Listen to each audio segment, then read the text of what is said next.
Добрый день, уважаемые телезрители! Сегодня лекция у нас на тему «Аномальная жара и влияние аномальной жары на здоровье человека». Как вы знаете, у нас в последнее время, у нас в районе, да и во всем Дагестане у нас наблюдается высокие повышение температуры окружающей среды, цифры температуры воздуха доходят до 40 градусов, что, естественно, не очень хорошо отражается на здоровье нашего населения. Влияние повышения температуры окружающего воздуха исследовали ученые с давних пор. Проводились различные эксперименты, в ходе которых человек выдерживает повышение температуры окружающей среды до 71 градуса Цельсия, до 49 минут. 104 градуса человек может выдержать 26 минут и так далее. Человек может на дыхании человека, то есть человек ровно и равномерно может дышать, по наблюдениям ученых, в пределах 116 градусов Цельсия. Естественно, человек лучше выдерживает сухую температуру. Более влажная температура, она хуже отражается на здоровье человека. Вот в Америке проводились исследования таким доктором, профессором Дэвидом Майерсом в 5 штатах Соединенных Штатов Америки. В ходе этих исследований было установлено, что жара влияет не только на физиологию человека, но и на психику. То есть человек становится более агрессивным. Пик агрессивности человека наблюдается при температуре 27-30 градусов. Ниже 27 градусов человек нормально выдерживает эту температуру, а выше 30 градусов человек, наоборот, борется с этой жарой, и он становится менее активным, вялым и так далее. Значит, что происходит при повышении температуры окружающей среды? Как наш организм борется с жарой? Первое, чем отвечает наш организм, это потоотделение. Что происходит при потоотделении? При потоотделении испаряется жидкость с поверхности тела человека. То есть, таким образом организм охлаждается, происходит терморегуляция организма.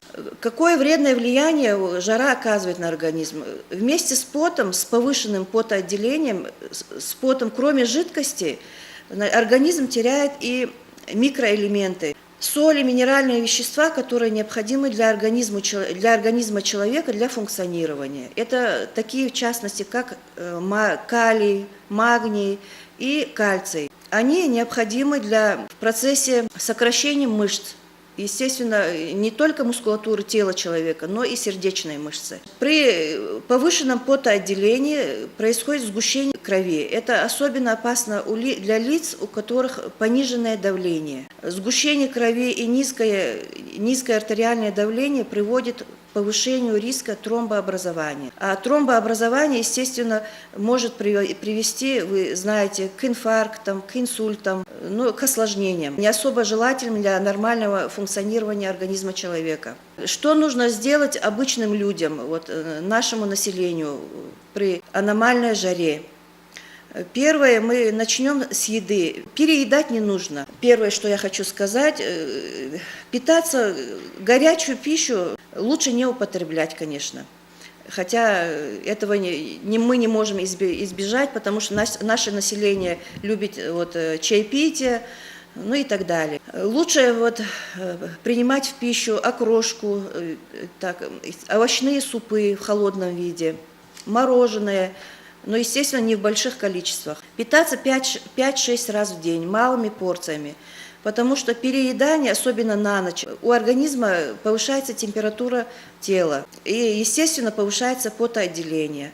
Лучше не употреблять соленые, соль ограничивать, потому что соль задерживает жидкость в организме, что препятствует потоотделению. Принимать в пищу побольше арбузов.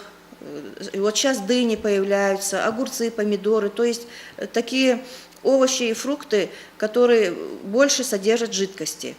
Из соков лучше употреблять обычную воду и минеральные напитки, потому что без газа желательно, потому что в минеральных напитках содержатся соли, которые в процессе потоотделения организм теряет. Лучше их, конечно, вместе с минеральными, негазированными напитками их восполнять. Вот, обычно вот минеральный напиток, вот который у нас производится, рычалсу, конечно, употреблять лучше. Вот насчет таких напитков, как тархун, там кока-кола или другие напитки, их лучше ограничивать, потому что они плохо влияют на работу печени, почек. Насчет одежды, лучше одеваться в одежду из хлопка, потому что хлопок не препятствует потоотделению. Не носить одежды из синтетических материалов, носить одежду из свободного кроя, то есть не обтягивающие. Не выходить, лучше, конечно, не выходить на солнце от 12 до 16 часов дня, потому что имеется угроза солнечного удара, теплового удара, особенно у маленьких детей. Вот сейчас пляжный период, люди ходят на море, конечно, лучше пользоваться солнцезащитными кремами, лучше носить очки солнцезащитные и, естественно, головные уборы. Даже такую вот сильную жару лучше обмотать голову материалами из хлопка, намоченным водой, потому что это способствует охлаждению головного мозга. Значит, солнечные удары чем характеризуются? Они при появлении солнечных ударов у человека может появиться повышение температуры тела, головокружение. В худших случаях, тяжелых случаях могут появиться судороги и потери сознания.